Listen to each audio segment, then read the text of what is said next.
All right, good evening, everybody. My name is D. Moss. This is Black Health. Let's talk about it. And we have a number of guests, so we'll start at the top and let our guests introduce themselves. And the way we always do, we jump right into the topic. Mr. Keaton, we'll start with you. Brother Andrew Keaton, Director CEO of Brotherhood on the Move, youth organization. Also, we deal in reentry. Also, a former reentry supervisor for the state of Massachusetts. And it's good to be here. Thank you for joining us. All right. Next up, we have Ms. Samantha Bilal. Hi, everyone. I'm Samantha Bilal. I am the Live Well Springfield Program Manager under the Public Health Institute of Western Mass. I also run a youth development program called the Queen's Narrative. And I have community experience working with youth around gang violence and community engagement. Okay. Next up, Ms. Fonts. Hello, everyone. My name is Angelica Fonts. I'm the community organizer for the Massachusetts Coalition to Prevent Gun Violence.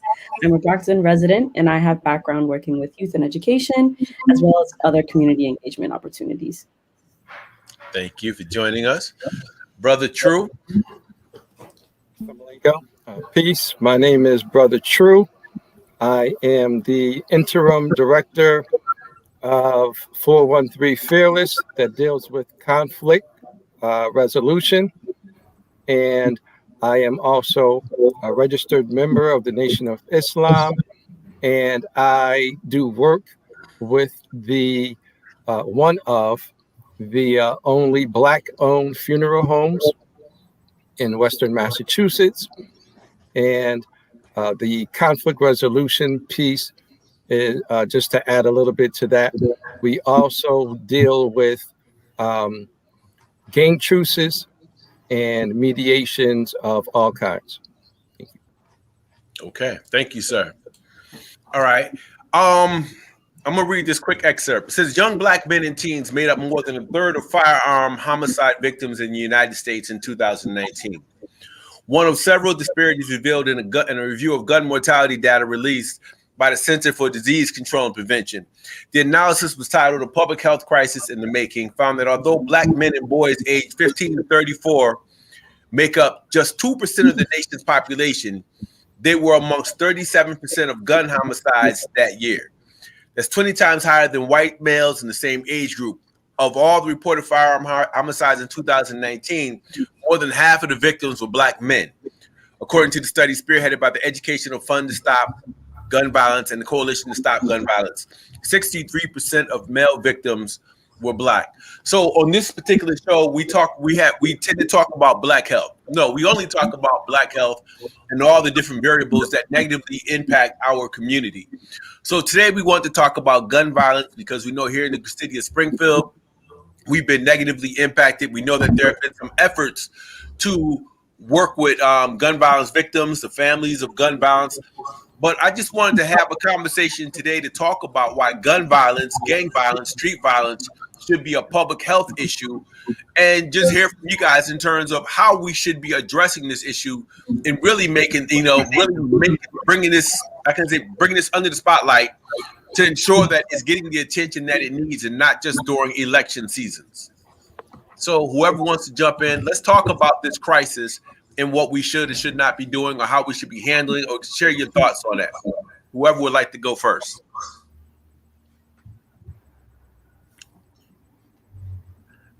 I'll pick up. Go ahead, Brother True.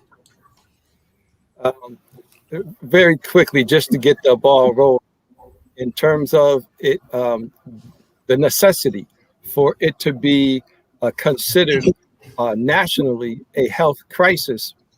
When you deal with the understanding of the terminology health, you have to first start with the author of health. The author of health is the supreme being who brought us all into existence. And so when you start there, that health is determined by the best manner in which we live life. So you have a low degree of health based off of misunderstanding and misapplication of how to live life. And you have a high degree of health, which is the vice versa. It's dealing with having a greater understanding of how to live life. When it comes to adding gun violence into the mix, and in particular in the communities of color, as they say, when it comes to adding gun violence into the mix, what you're dealing with is such a degree of an absence of understanding and proper application of what life is. So the person who's pulling the trigger is functioning mentally with an absence of what life is, or the proper degree of a perspective of what life is, which makes them devalue the individuals that they're aiming at. It makes it easy for them to take a life. I'll just start right there. Thank you. Okay. And I want to pick up from there as well what Brother True was saying as he was speaking, and he's right on some most of the points what he was saying, or actually a lot of the points he was saying. So when we look at Daryl brought up the CDC and reports. A lot of times we don't really control the narrative of any of these reports or really what the crises are. So we're going to get what somebody else is telling us. And that's great why you're having this community conversation right now and talking to the community that are people that are doing the work. So the issue that we have really is the access. When you talk about gun violence, how easy an access it is to get guns. That's one. The second point is the environment that we are in and the settings that we're in, and what are gravitating our youth, and not just our youth, because it's not just all youth with these gun charges and are being locked up for guns, because it's adults too. Okay, so what is the community? How are they gravitating to these guns, and what is the makeup, and what is the overall? Now we back into the health, because it is health. What is the overall health of the community? So what Brother Truth is saying, sometimes you need a checkup from the neck up, as you heard that before. So the mental health is definitely a crisis when it talks about our youth and the understanding as well too. So I'll elaborate a little bit more. I'm just gonna let somebody else jump in as well. Thank you, Andrew. I want to chime in. So I work for the Public Health Institute of Western Mass, and when I was working under the community center, I thought like programming was a great place to do intervention for young people in gun violence, and to say if we offer a space for them, a safe haven for them, that will help deter them from the behaviors. But over the years, I've learned that it's the social determinants of health factors, right? These lived conditions that we're born into. So these young people are born into poverty. They're born into a high crime community. They're born into a lack of stable housing, right? So these social conditions are something that they didn't ask for, but it's given to them. And the access, I think I like Andrew's comment on the access. There's access to the availability of guns, but there's also a lack of access to resources and services for social interaction, right? So our young kids don't have these social support services, right? So initially I thought just putting a program in place would change behavior, but it's not a behavioral problem. It's a social condition problem. It's an environmental problem. It's a social justice problem. So our intervention says it's now not just an issue that parents have to fix, communities have to fix, but the system is broken across all spectrum, right? So we have to address it from a public health lens because it's a public health problem. And as I'm working now with this level of engaging community, I get to look at policies and systems and environmental change. So when you can make policy change, you're going to impact more people versus creating a program. If you can change the system, the social justice system, the incarceration system, you're going to affect more people. And if you can change the environment, making our streets more livable and walkable for people, you're going to change that perspective on how they perceive their community. So that will have impact. So the work that I do when it comes to like thinking about youth violence and incarceration is that I work with an age-friendly city, which is Springfield, right? And as people get older, they want livability. But I've learned through my work that there's older people dealing with quarry issues, and where do they get that from their youth? They catch a criminal charge and they become incarcerated. They're in the community, but that felony lives with them until they die. So it is a public health crisis that if we don't address the systemic issue in the early stage of youth development, then it's going to live with them. So I'm now baffled by the fact that a man in his 60s, after committing the crime, going to jail, spending 2 years out, spending 20 years out, is still being persecuted for that criminal offense, right? Because of that quarry record that lives with them. So they're basically, from this prison to pipeline concept, I'm also going to add from the cradle to the grave. You're going to carry that criminal background with you. So it is a public health issue, and it's systemically affecting more communities of color than anybody else, because who's going into the system?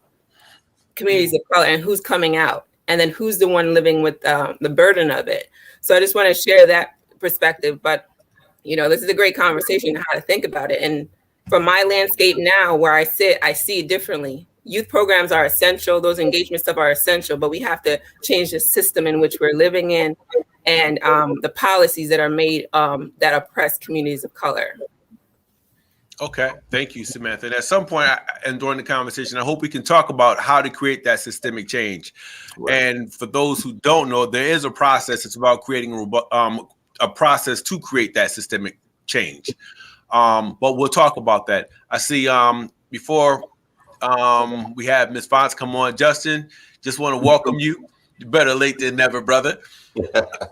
So let's go right into it. Ms. Fonts, is there anything you'd like to add to that conversation? Or yeah, I think, sorry about that. Samantha hit on quite a few good points as well that the coalition aligns with as well. So we look at gun violence prevention through a public health lens. So we address the root causes of these issues, as Samantha had noted. So we look at systemic racism, economic disparities. That's why even within our legislative priorities that we put forth, they don't solely look at the guns themselves. We look at the intersection of trauma, criminal justice reform, and we focus them in that sense. Also, we see, again, kind of as mentioned, programming is still definitely something of extreme importance. So we often know, and through our current legislative priorities, we have a lot of items that pertain to the youth, because all these different aspects, juvenile justice and other issues of that matter, they are in a form of gun violence prevention in itself. When we're protecting the youth at the very start, we're setting them up on a path that will lead them astray from gun violence. Another thing as well that's important to note too, when it comes to policy and things like that, we always have the tools to decrease and ultimately end gun violence. But the issue is that there needs to be a greater investment in BIPOC communities and organizations that are at the front line of the gun violence prevention movement. So as we've seen recently, and he's spoken this evening, President Biden has put forward some plans and executive orders that are looking to give money to communities. So they're looking to give, or what the bill is proposing is $5 billion over the course of 8 years.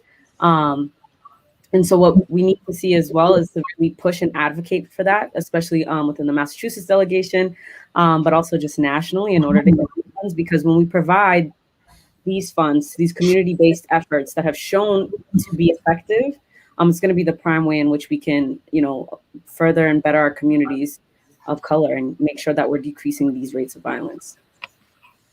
Okay. All right. So let's talk about, as we talk about gun violence, again, there have been efforts on the local level. How do we get local organizations to work with political entities, to work with the business community? I think that there has to be partnership. As Samantha talks about, systemic change, making information accessible so that people understand exactly what they're dealing with, creating collaborations and bringing people from different sectors together, creating disruptive innovations and different routes to redirect behaviors and attitudes, creating incentives, business models, financing, all that. Where do we start and how do we do this? Because I mean, across the country, they're having thousands of conversations about gun violence, but it always boils down to where exactly do we start and what is the best place to start? Yeah, I mean, I'll start off. I think, like having people like Samantha on and Brother True and just this conversation and Angelica, which actually that push policy is a start to these conversations, Brother Daryl, because it is so meaningful. And you're right, though. A lot of people are having these conversations. It seems like things aren't changing fast enough. And with all due respect, Biden's, he's doing his address tonight. Throwing money right away at the issue sometimes is that's not going to solve everything, because as Angelica alluded to, you have to actually, put money into the hands of people on the front line. And I think when it comes to gun violence, a lot of that is not happening. So when you're talking about working together, that's actually what we're trying to do right now. So in Springfield, spearheaded by Tracy Woodfield, I know Brother True is on this coalition as well, that we started the Geneva, which is the gun education, the violence awareness in the city of Springfield. So that's when it stops, is just having the conversations. When it comes to legislators, I've had numerous conversations with local legislators. It seems like that, some of them will entertain the conversations, but they haven't really grasped it and jumped on board. And that's something that we probably need to work a little bit better, of them coming to the table as well as us inviting them more, to the table and to have these conversations. Because at the end of the day, we need your local legislators to get involved. So. Okay. Anybody else? How do we get this process started? I know Samantha had talked about, it's one thing to run programs. I know my experience is first starting out, fresh out of college. It was like, how do you create working with individuals? And you go individuals to say, okay, how do I create change, programmatic change, and just creating programs and accessing community centers and public space to work with young people. But then you have the policy piece. So folks have been doing that, but how do we bring all those pieces together? And then before you even ask, let me back up a little bit. What role does mental health play in all this? Let me back up and talk about mental health. I had a conversation with someone about 2 weeks ago, and they said mental health has absolutely nothing to do with gun violence.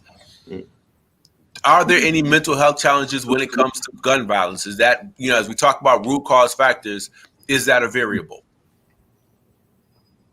I'd like to start off, if I can, by saying that if you live in America, you have some type of mental health challenge. If you are a quote unquote person of color in America, that greatly increases. Now, there's something I want to make a distinction between having mental health challenges and being someone who needs to be clinically diagnosed with a mental health challenge, because that's something totally different. There are some people who are born or experience something early on in life that cause a chemical imbalance in the body, which produces a mental health challenge. Then there could be some form of head injury that produces a mental health challenge.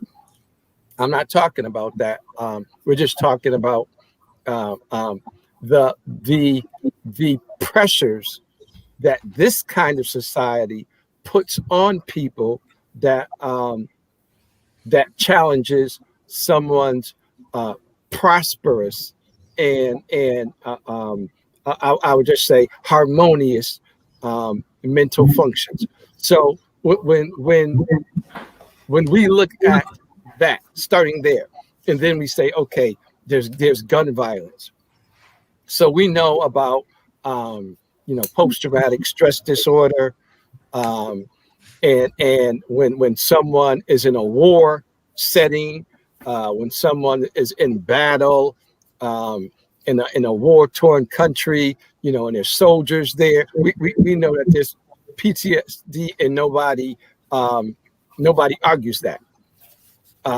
So people do argue that living in a community of color where there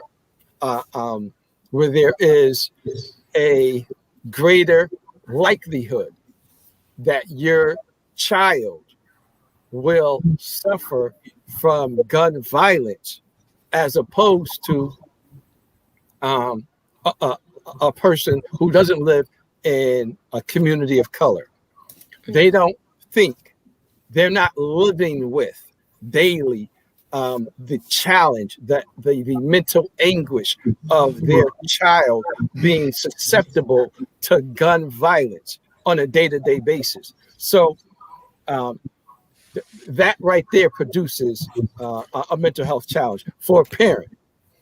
For a child who experiencing that, going to school, going to the playground, going to a social gathering, those kind of experiences definitely play a role.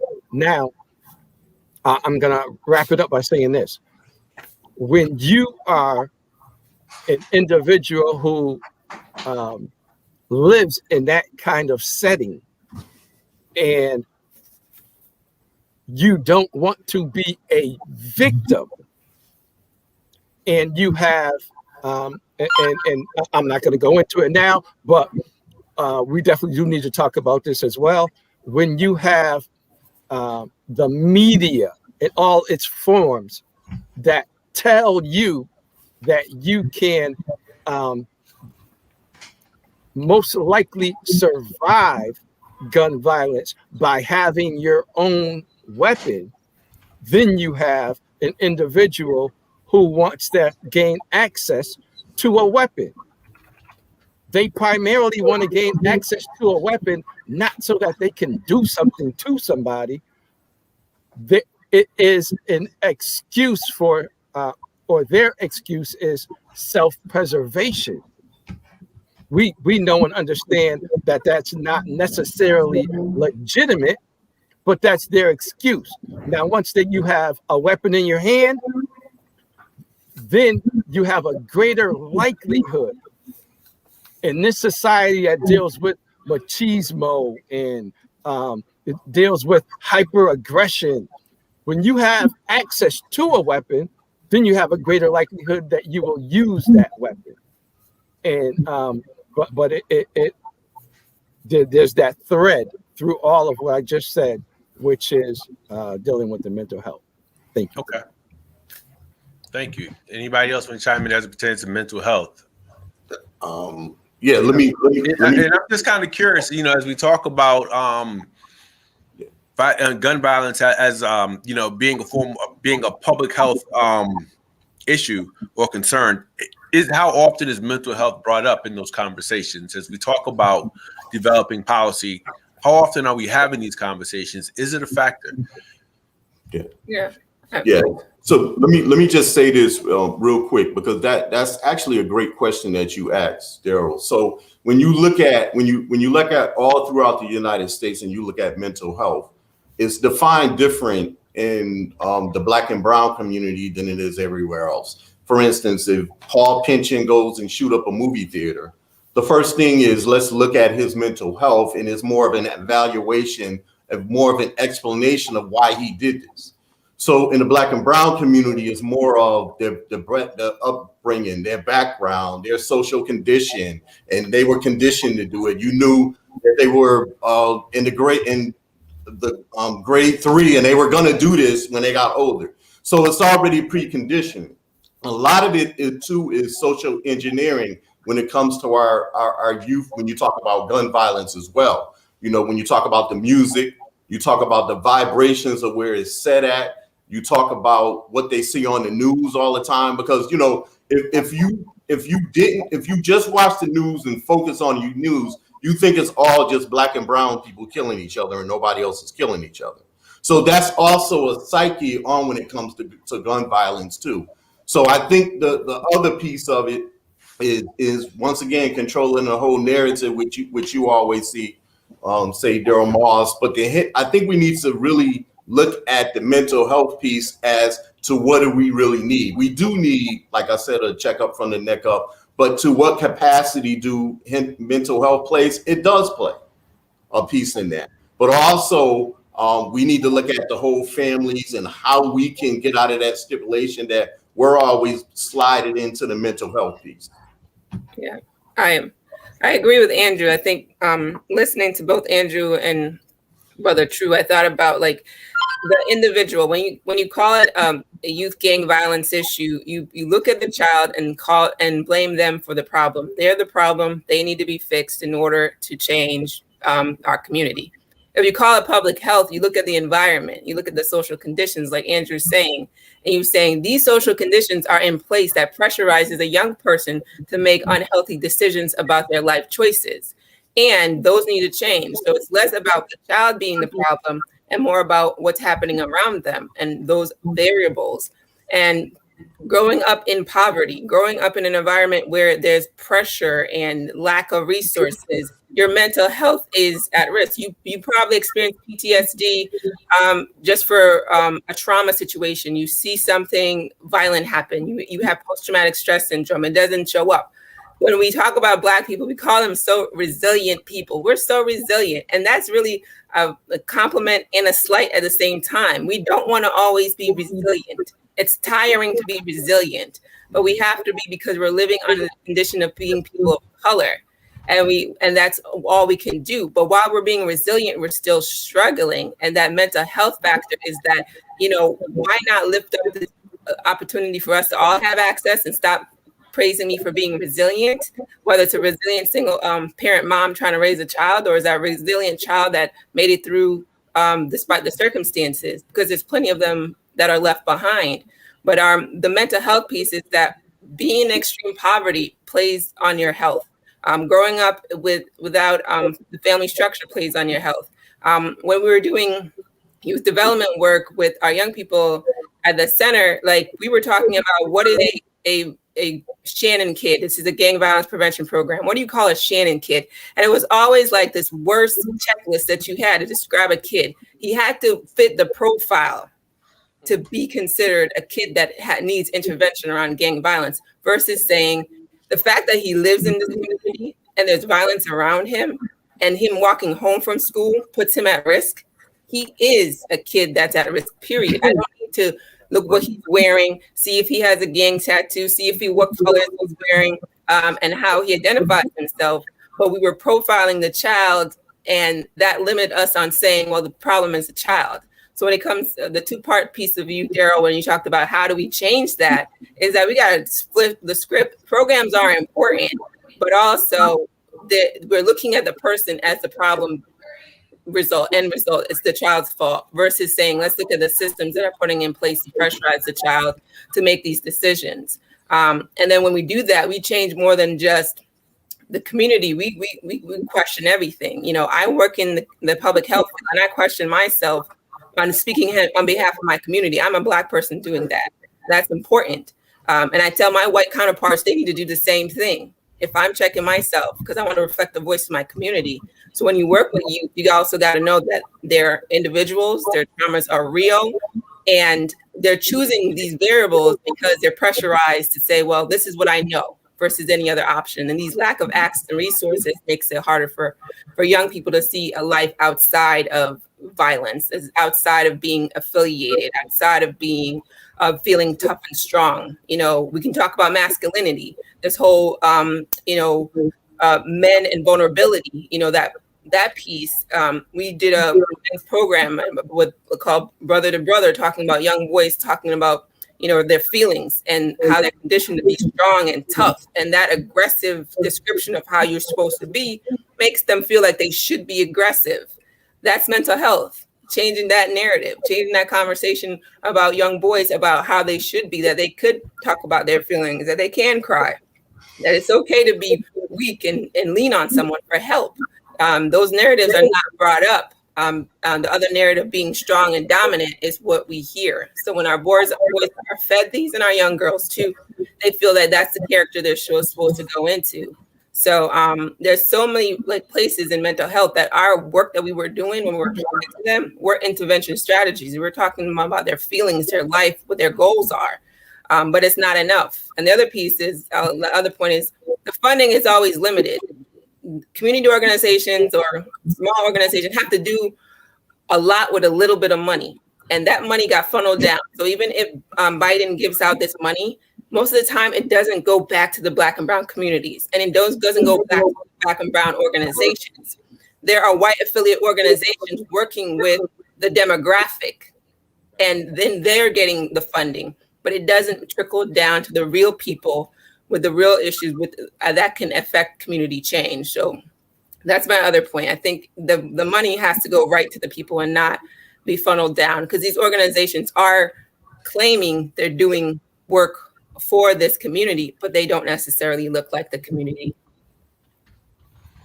All right, so I hear a couple of things. You're saying to bring about this change, we have to change policy.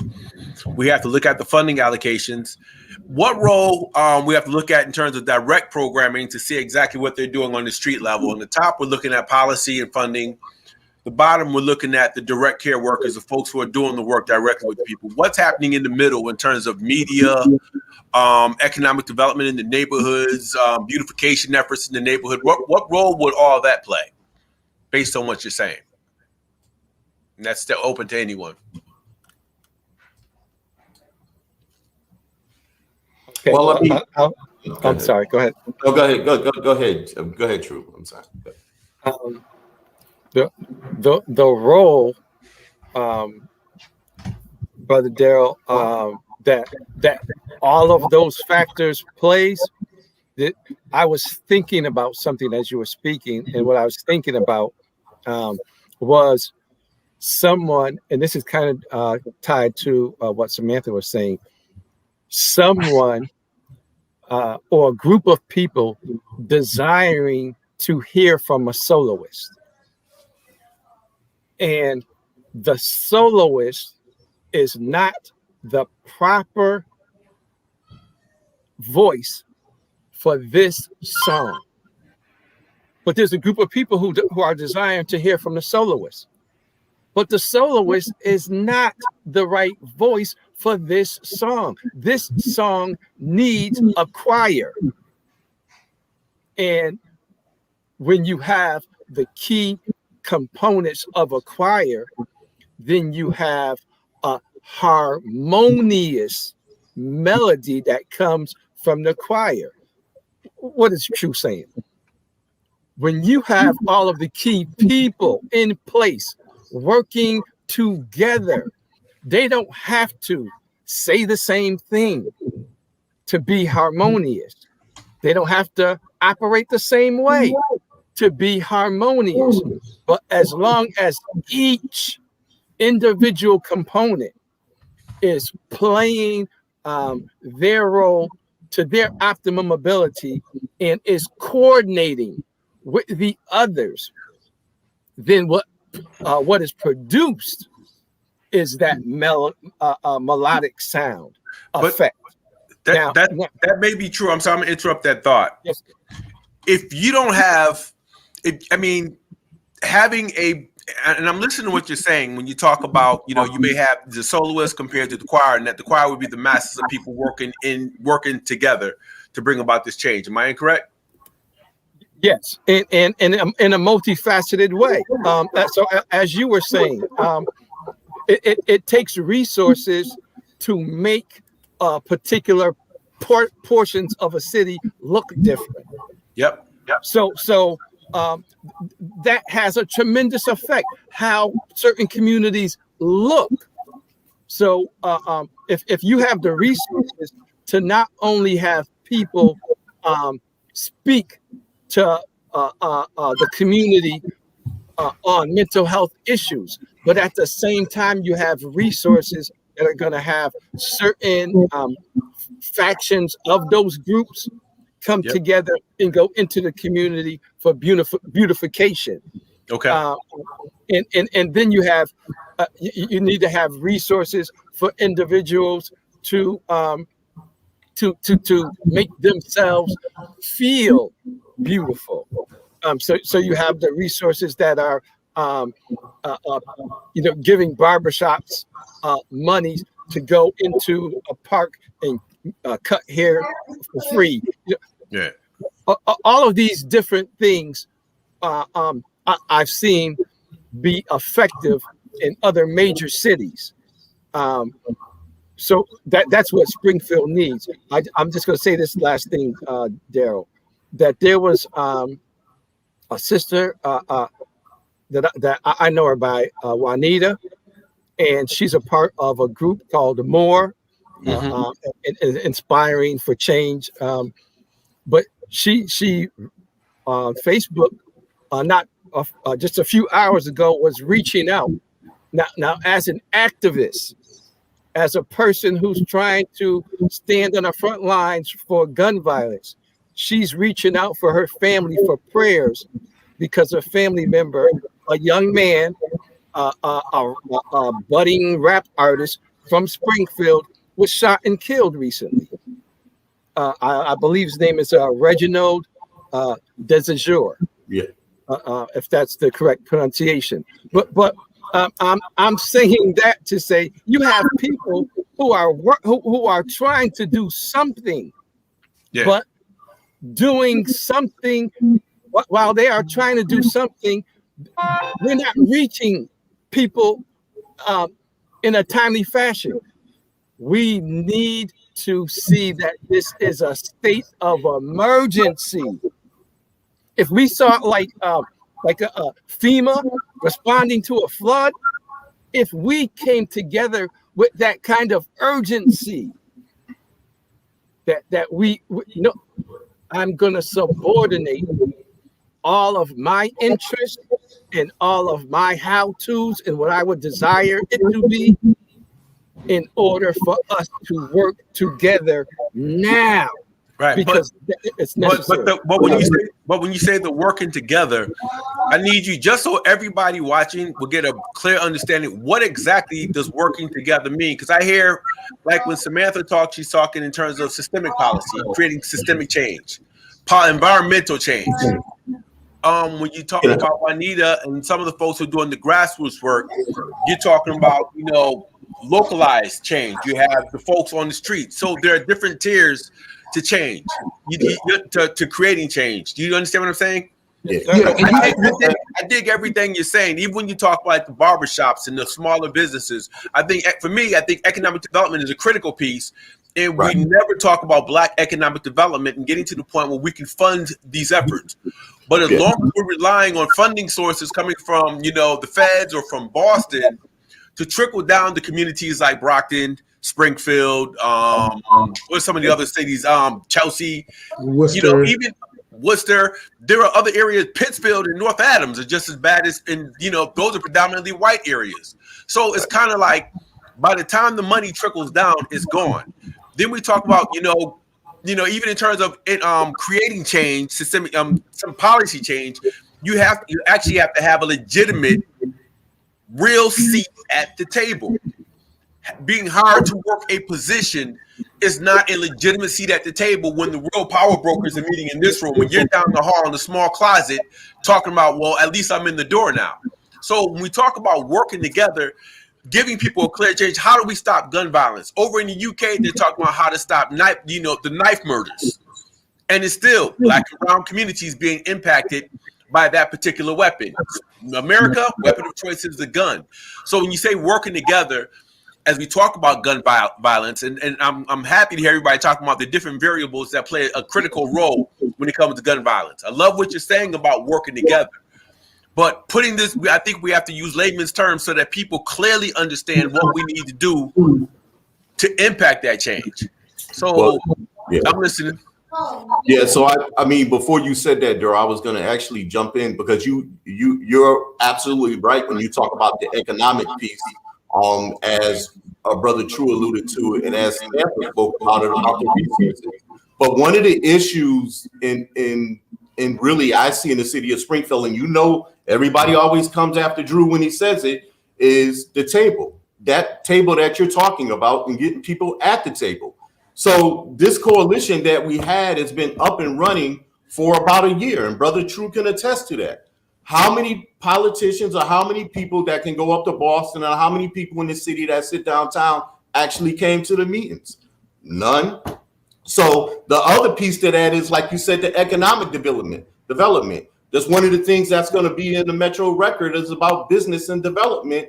It's going to be a next article that's in there. So one of the things about it is how could a business economically get back and support one of the initiatives when there's systematic racism with Black businesses getting started in Springfield or in the city? Who has a economic resources so we don't have to ask feds? We don't have that. So we're being systematic racism runs all throughout the whole Black and brown community for us to get the resources.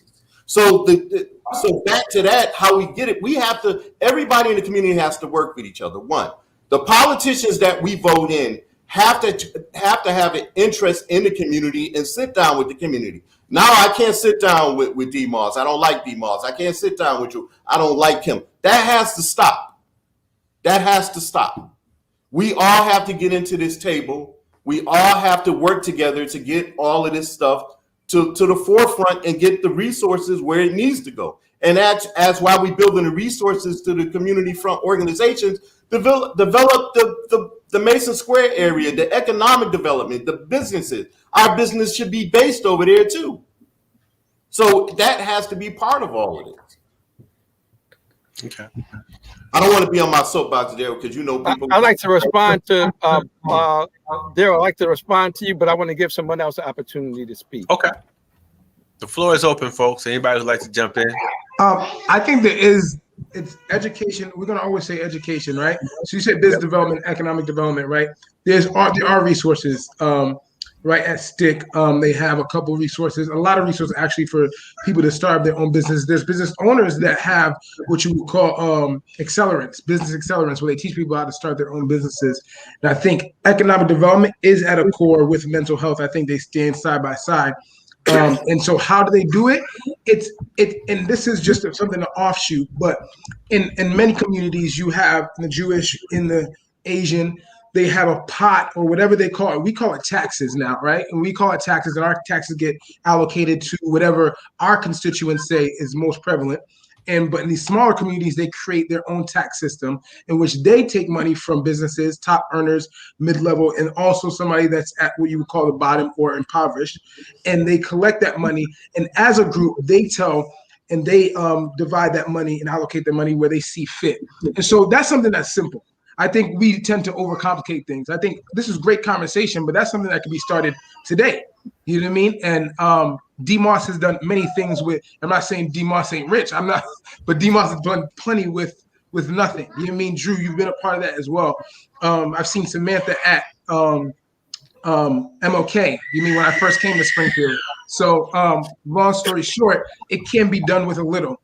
And so it's about time, right? Energy, and you can say money as well. And so as long as you know what you want to do, businesses can collaborate, create what you will call a funnel system in which we're using the money that we get, maybe it's 10%, 5% of our earnings, 4% of our earnings, and allocating it to the resources that can help stop gun violence, which is at the root, to me, mental health. You know what I mean? Understanding that we're in a traumatic situation. We are in post-traumatic stress, like most people are. If you lived in a high crime area around the same time of the year, especially that summertime, we all got the anxiety because as Black men and females. And so that's post-traumatic stress. And so mental health is at the core, and making people understand that this is not normal, and we got to create a new normal, and making sure they have resources to talk to somebody. Yes, we talk about this all the time, but from a young age, having outlets from a very young age to talk to people that are in your community and also that look like you that are in your community and also outside of your community as well. I like to add regarding the economic development. I think Daryl's right in the point that there needs to be localized funding to do localized intervention. And that could be a business owner hiring a young person for a first-time job. I've done a couple of youth programmings where I got young kids into internship programs and working in hospital systems and career pathways. They're on a different trajectory when they have access, and having opportunities where you can use your economic resources, whether you own a building, own a program, or have resources, and hiring young people.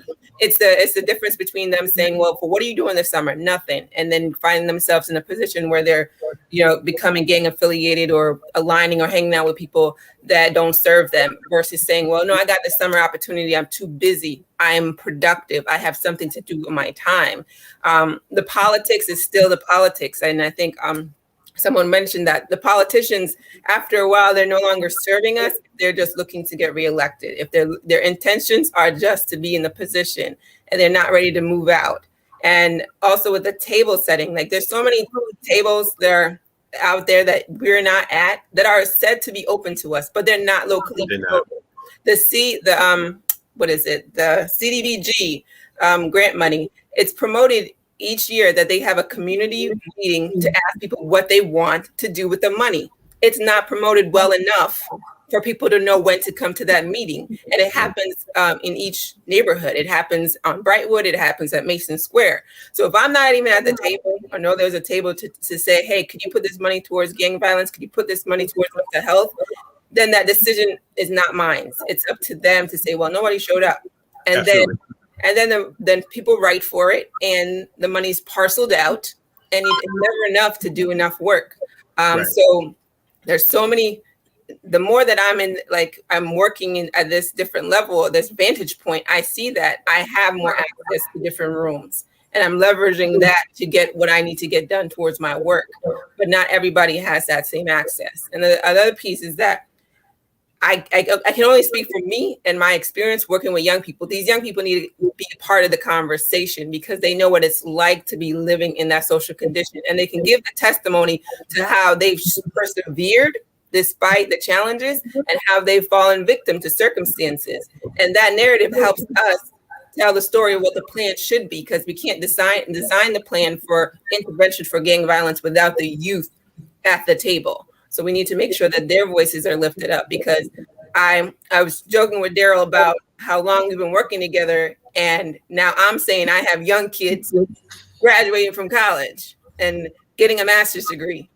And I'm like, wow, but I got to pass the torch on to the next youth development person to come in and work with that group of young people to lift them up. So that space needs to be clear. But their money, we have our own strength in our own economic development. We're trying to support Black businesses. We can also support spaces where youth can learn a trade, a skill, an entrepreneurship, and get them into that space where they're thinking about their future and not the systemic burden of being Black and poor in a community. They're still going to live with that, but at least they have a caring adult connecting them to something, So that's a call to action that anybody can do that it's on here that has a business. Why don't you consider hiring one of the young people to be part of them, teaching them your trade, teaching them your skill, and maybe that starts somewhere. If you have a program, employ young people.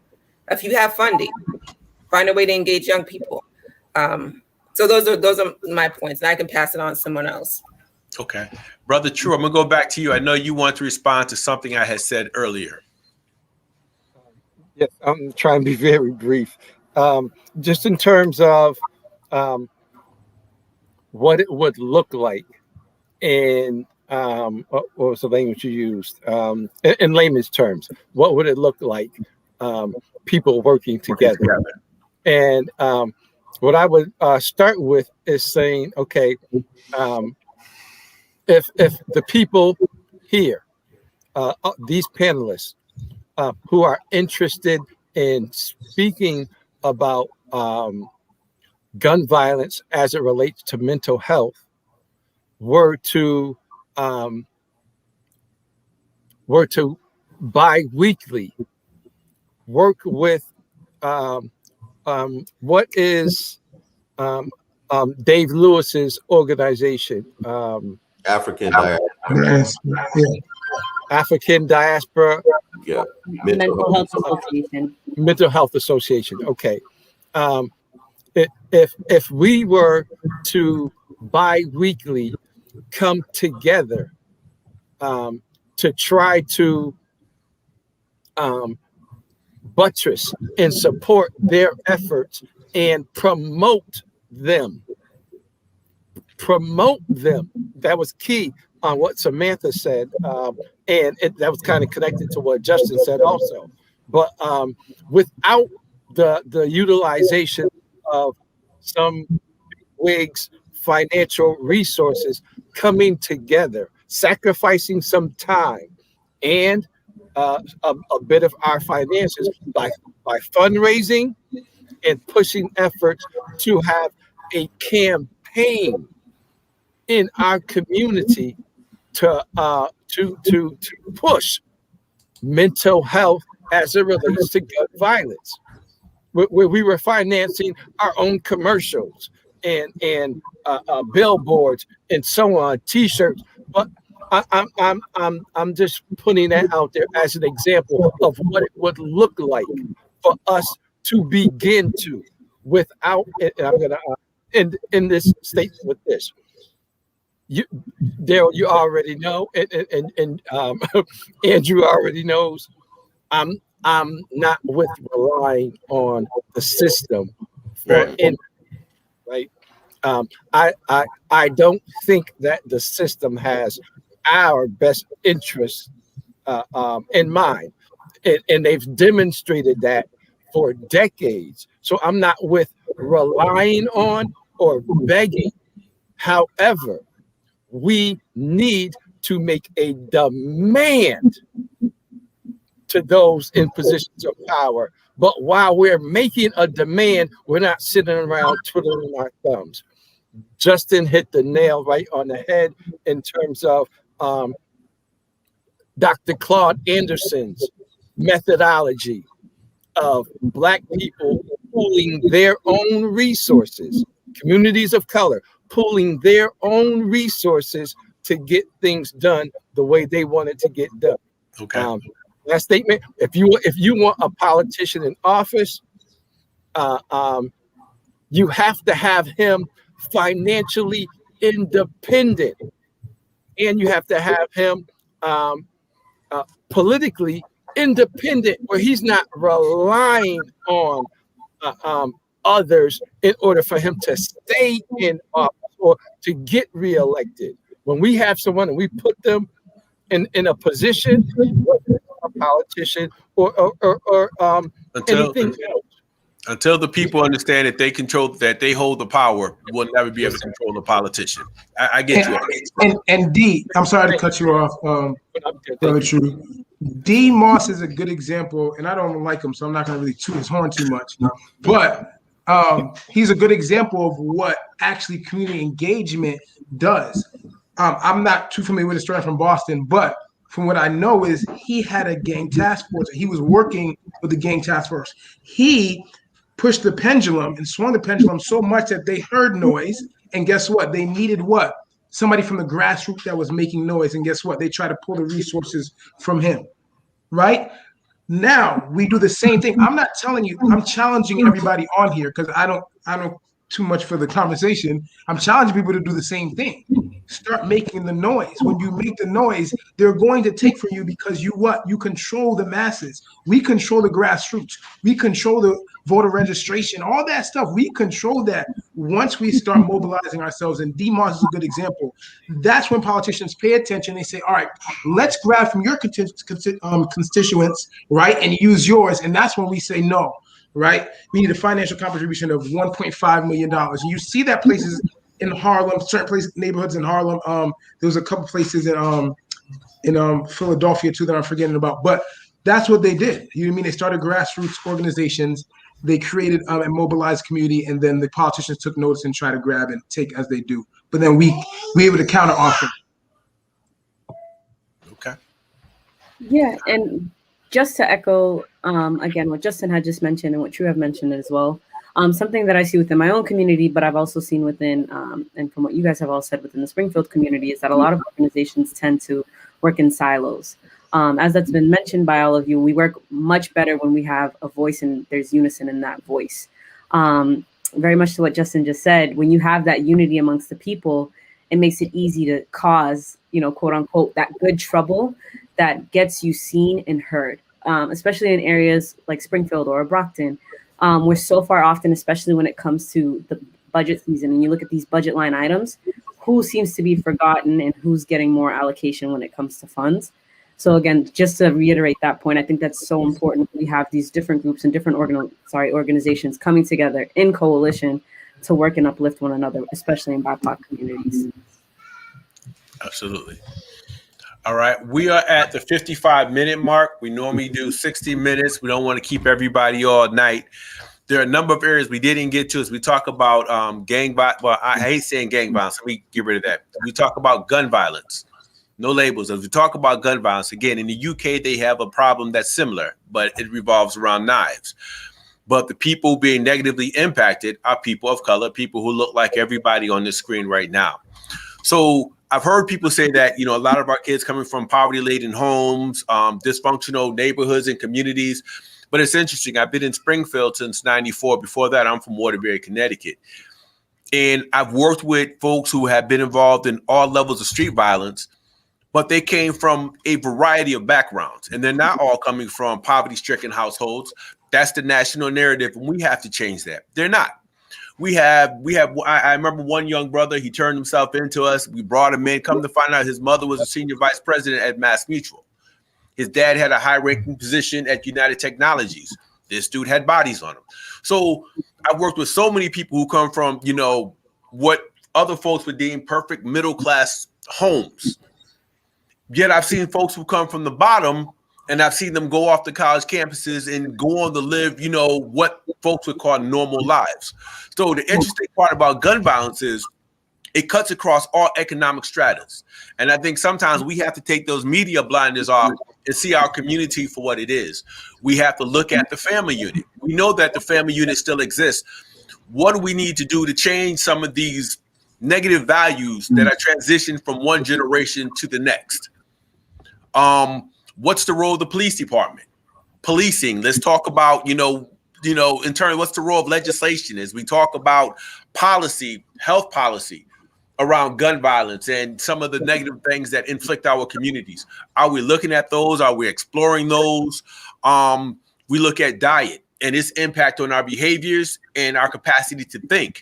Are we exploring that as we talk about gun violence? And I only ask these questions because it's been a hot topic the last couple of weeks. And I just think, I don't know, I'm just kind of curious as to what people are thinking when we get in the room and we're talking about, gun violence. And I heard Brother True say that we're listening for the soloist when we really need the choir. And sometimes the soloist, I grew up in an old school Pentecostal church where if you couldn't sing, you would never be a soloist. But now as we look at our community spokespersons, they actually serve in the capacity of soloists. We have so many people who want the microphone and they want to speak on behalf of the Black and brown communities, and they have no business speaking. Yes. So we live in an era in which everybody's allowed to speak. So as we talk about, gun violence or just domestic violence or any aspect of violence that's negatively impacting our community, and this isn't a Springfield thing. I'm from Waterbury. We don't have a quarter of the resources that Springfield has at all. So I look at towns that have the resources and things still aren't happening. So it's kind of like as we have these conversations, are we really exploring these variables? Are we really, critiquing and vetting out the people who speak on our behalf, who sharing all types of bad information the same way we share bad values with our children? And we're telling people what to think about us and telling us how to think about us. I'm hoping that as I look at the folks we have speaking, you guys all play a critical role when it comes down to, gun violence prevention and gun violence or furthering, the positive development of our community. I'm hoping that when we go back to these tables that we're talking about some of these issues. There's just so many variables that come to play. We need legislators that are going to help shape legislation to ensure that police officers aren't double backing and selling guns in our neighborhoods, and making sure that they're not double backing and, and telling, little Leroy that Miss Johnson called the authorities on him. So we have so many different areas that need to be impacted. But I'm going to be quiet. I'm going to go to the sidelines. I see Lisa Thompson says, I feel gun violence will slow, maybe end if young people have something to look forward to. I think the vast majority, Lisa, of our young people have something to look forward to. The other piece is we often talk, I hear things like that. I hear people say, if they only had something to do. There are so many resources here in the city of Springfield. How can you not find something to do? I think the adults have to play a stronger role in terms of redirecting young people. Just my 2 cents, given my 30 plus years of working with young people. I don't think that's the answer. I think the answer really is making sure that they have clear message, which leads me back to the other variable, which would be the media. How do we change the narrative so that we have folks like Angelica and Samantha and Brother True telling us how to perceive us and how to, how to deal with us or what the narrative should be around us. So I'm going to be quiet because I'm on a long tangent and let you guys talk about that before we close off. I'm going to go in and say support these newspapers, right? At the end of the day, we have to have our own news. And I'm going to leave it at that. Just get your own news, support your own news. Because again, the news is what bleeds, is what leads. I'll say it again. I had a reporter come to my school at AIC and Samantha actually was doing an event way back when. I forgot, and I couldn't go to this event. I forgot it was a fundraising event. I told this news reporter, if you need news, go over there. She's doing some big things. I think it was a scholarship fund we were doing. I forgot what it was. And I told her, and she said to me, my boss is probably not going to let me do that because his quote is what bleeds is what leads. And this is a local news station in Springfield. I don't know the exact one, but there's only like 2. Channel 22 is Western Mass News, WWLP is Mass Live, it's Republican. Yeah. If it bleeds, it leads. And they all do the same thing. I know when I severed my ties with the city of Springfield, I refused to do interviews with any of them because they only come on the Hill and talk to the Black community whenever something tragic or negative happens. Other than that, there's no conversation. So I did my interview with Tiffany Alicia, who had her own news broadcast at the time. So we have to consider that. But we're at that 1 hour mark. I got to cut off this conversation and let's just flip right to closing thoughts. Hopefully at some point in a couple of weeks, we can bring folks back on to continue this conversation if you feel it's a worthwhile conversation. So, Brother True, I'll start with you since Justin's my co-host. Closing thoughts, gun violence, and your thoughts on what we should be doing. Closing thoughts on gun violence and what we should be doing. First, let me say we need to, if you can, for the listening audience and all the participants, go and look at any social media platform, #2FrontWar. 2-Front War is dealing with recognizing that there is a war against the extrajudicial killing of unarmed Blacks and Latinos. At the same time, there's a war on the those Blacks and Latinos that are aiming the guns at one another. We have to, while there is some talk about changing gun laws and gun legislation, we can't let them, as Justice was saying, as far as the narrative and how they are talking about gun violence, we can't allow them to attach inner city gun violence to the legislation of and the gun laws that they're talking about, because they're not connected, and we need to shut them down whenever they try to put in their mouths gun violence in the inner city and stronger gun laws and legislation towards that. We got to shut them down. Anytime we hear anyone speaking on that, we need to stand up and shut them down. They cannot any longer be allowed to attach what is going on with these automatic assault rifles and these shootings in these schools and places of work. It's not the same thing. And our problem, as we're talking about tonight, is a mental health issue. Thank you. Thank you, Brother True. Ms. Spence? Yes. Yeah. Again, I would reiterate to keep continuing causing that good trouble. And same thing, just pushing for those who are in charge and those who do have those resources to allocate them where they are deserved. Again, my organization tomorrow will be having a press release. We'll be talking about Biden's bill put forward and proposed, but also about the Invest in Us campaign, which pushes for the allocation of those funds to go directly to Black and Brown communities. Ms. Fonts, is it okay if I have Andrew give you the email for the Metro record so that we can also print the release? Yes. And put us on your media list. We'd be deeply appreciative. Yeah, I can send that email along shortly as well. Thank you. Drew. Okay, in closing, first of all, it's great dialogue, great conversation. We definitely got to come back and do part 2 because, as you know, gun violence isn't going anywhere. I just want to say something real important that D actually hit last in his last monologue is about the family unit and actually taking onus of our own community. I brought up social engineering earlier. It's very, very important. It's something that's very structured in our kids that we need to take control of it. Since we're on the health network, I know Justin is big on this. A lot of what these kids are eating is taking effect on how they're acting as well as the music they're listening to.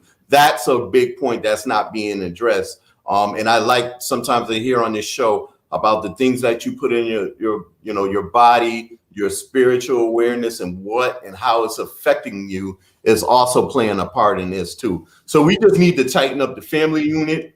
You can't tell me that all of this is caused because, you're a single parent. Listen, I grew up as a single parent in the projects. I went to college. A lot of the choices that were made were also made by me. I wasn't influenced by a lot of people. And plus I had 3 uncles that would knock me upside my head as well. So that made a big difference in a lot of, you had to weigh the options and stuff. So, and I knew that I had to make right choices. And I just want to say this last thing. Samantha brought something. I used to work with Samantha at the Drug Free Coalition. You can bring all the kids and start these programs all you want. A lot of these kids that are out here doing it are not going to come into some of your programs. So the outreach on a lot of things that we do is real critical, right? And I know D. Moss has been started up a programs a lot. And I've seen him even say that kid used to be in my program, but we lost him. But a lot of it, the outreach is real critical as too, because as you know, a lot of the kids that are in your programs are got ones that want to be there and stuff like that. So I like to say that. And thanks for having me.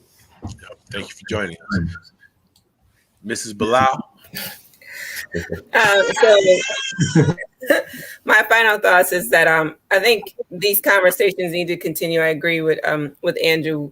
We need to normalize these conversations on the narrative of our community. I run an organization called the Queen's Narrative, meaning we are reframing the conversation about women and what we look like. And if we're not pushing out that story ourselves, someone's writing that story for us. So just like our young men, that story needs to be pushed out. I love working with young people. I think there are people that are gifted and talented that should work with young people. And those people need to come forward and start these programs because like Andrew's saying, the ones that will come to your door are the easy ones. The ones that you have to go get are the ones that really need you. And sometimes you need to go where they're at. I've done programs in juvenile jails, and that's a different feeling and a reason to be there, but that's where they're at. You need to go meet them where they're at. So think about the bandwidth of when we do these intervention works, it's not just in our comfort zone. We got to get uncomfortable because these issues are taking people's lives. And the hardest thing is to know a young person that you worked with, seen grow up, and to know that their life's lost over selfish reasons. And once I've experienced that, it was just like a never changing, like there's too much that needs to be done where we can't be sitting around hoping that, things are going to change if we're not doing the change. So it takes us, and it's us that has to do these things, and we have the power. I agree that this whole concept that power has to be given doesn't exist. We have the power already, and we have to activate that, come together, I like Angelica's point about coalitions. Coalition is a key place in which multiple voices come together to hear what the issue is and think about multiple solutions. It's not one solution, it's multiple solutions to an issue. And when those coalitions come together, you can see some systemic change issues. So those are points I have, and I'm happy to be invited to the table to be part of this conversation today. Well, happy to have you. I just got to read one more comment from Lisa Thompson Howard. Everyone uses us until they get what they want and where they want to be.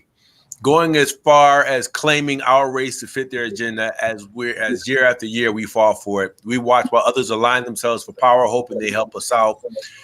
There is no real loyalty amongst us.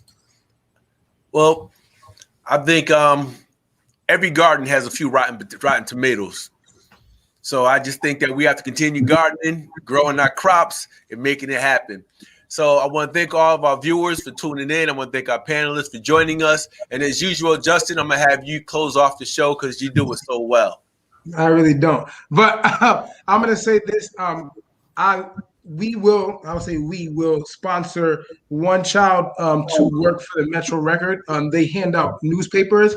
We're gonna sponsor one child to work at least 15 hours a week with the Metro Record, and they're gonna get a W-2, so it's gonna be a actual legal job, right? Taxes taken out, so they ain't gonna don't be thinking they're making $3,000 a month or whatever. But we will sponsor one. Another program is Bridge to Manhood, run by Omega Psi Phi. Delta Chi chapter is starting again in September. All right, and this is for at risk youth. All right, in our community as well. Another last thing, Sister Anna is doing a farm school in which she's going to be employing one youth as well. So if you want more information about that, if you have a youth that you can and fits the bill and doesn't fit the bill, give us the gritty kid. You know what I mean? I'm not gonna talk politically correct. Give that kid from the hood. You know what I mean? Straight from the gutter. Give us that child, and we're gonna sponsor them to work this summer. Again, I'll put my email down in the chat as well, and I think Demos has it as well. But as always, love yourself. Self-love is important, y'all. If you do that first, the other stuff can kind of take care of itself. And we will see you next week on Black Health. And I can't wait to see y'all. We're going to have a fantastic show next week on mental health as well. So we'll see you next week, y'all. Thank you for the invite. Thank you.